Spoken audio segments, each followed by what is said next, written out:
For the honor of the gods. Of the great wars of the three islands are many histories writ, and of how the heroes of the olden time one by one were slain.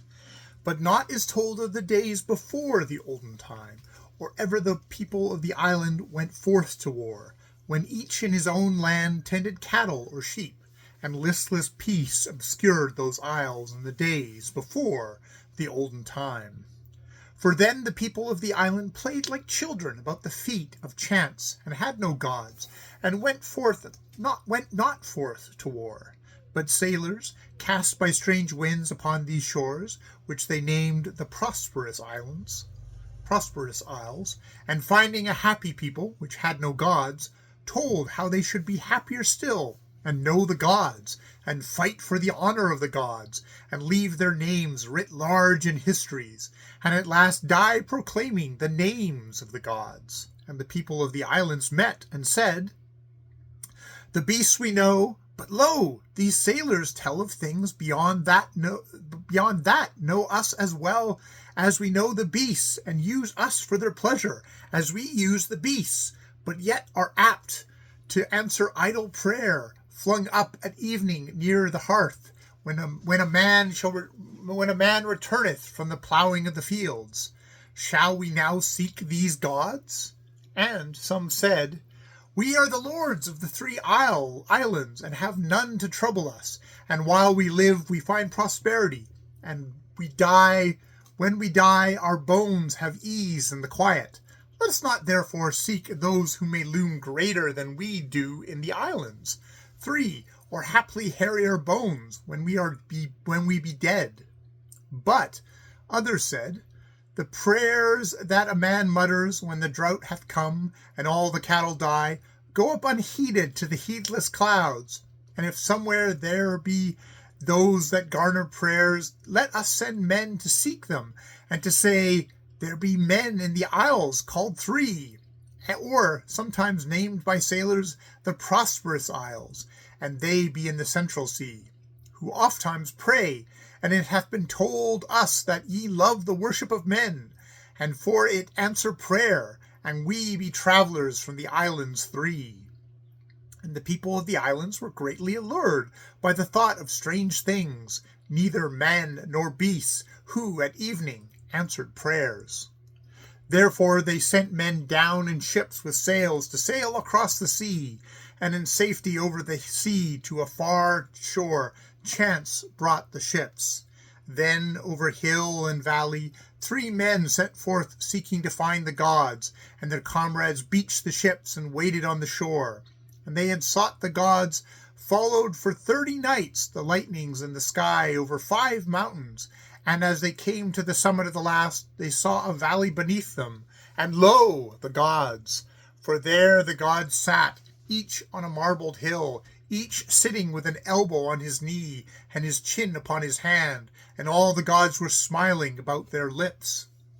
And below them there were armies of little men, and about the feet of the gods they fought against each other, and slew one another for the honor of the gods, and for the glory of the name of the gods. And round them in the valley their cities that they had builded with the toil of their hands, they burned for the honor of the gods, where they died for the honor of their gods. And the gods looked down and smiled, and up from the valley fluttered the prayers of men. And here and there the gods did answer a prayer, but ofttimes they mocked them, and all the while men died. And they that have sought the gods from the islands 3, having seen what they had seen, lay down on the mountain summit, lest the gods should see them.